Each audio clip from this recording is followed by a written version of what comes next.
هو انت بجد متفاجئ من ارتفاع الاسعار؟ عزيزي المواطن المصري والسعودي والاماراتي والاردني، انا عارف انك بتجيب اللوم على حكومتك وشايف انها السبب في ارتفاع الاسعار وغلاء المعيشة اللي كلنا بنعاني منه.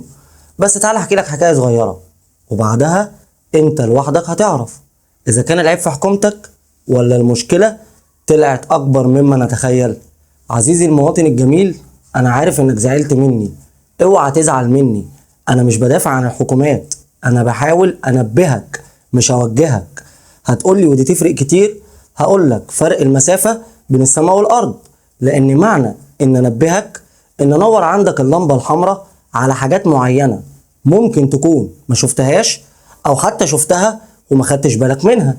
اما التوجيه فهو ان اعمل اي حاجة وكل حاجة ممكنة عشان اقنعك بحاجة معينة وفي الاغلب بتكون مش حقيقية. نرجع تاني للحلقة. العركة دارت بين الدول الكبيرة وباقي العالم هيحاسب على المشاريب. روسيا مدورة الضرب في اوكرانيا، والصين بتهدد باجتياح تايوان، وطبعا امريكا كارت حشر في اي مصيبة بتحصل في العالم كله.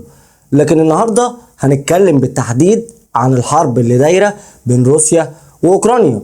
ومش هكلمك عن روسيا لاني عارف ومتأكد انك هتقولي ان الاقتصاد الروسي ما تأثرش بالحرب، ودي حاجة شبه مستحيلة، بس ده مش موضوعنا.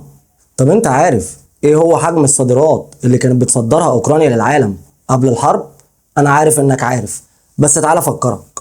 اوكرانيا كانت بتصدر 12% من صادرات القمح العالمية، و15% من الذرة، و50% من زيت عباد الشمس، ده غير المعادن اللي بتستخدم في صناعة الأجهزة الإلكترونية.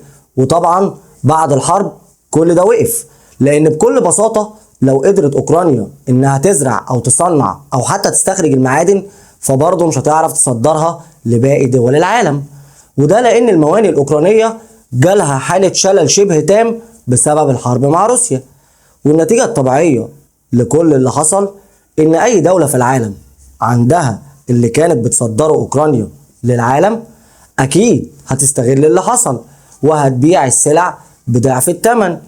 وضيف على السعر طبعا الوكلاء والموزعين والسماسرة والشحن والجمارك، فأكيد إن أسعار السلع هتزيد أضعاف مضاعفة بعد كل اللي حكيتهولك.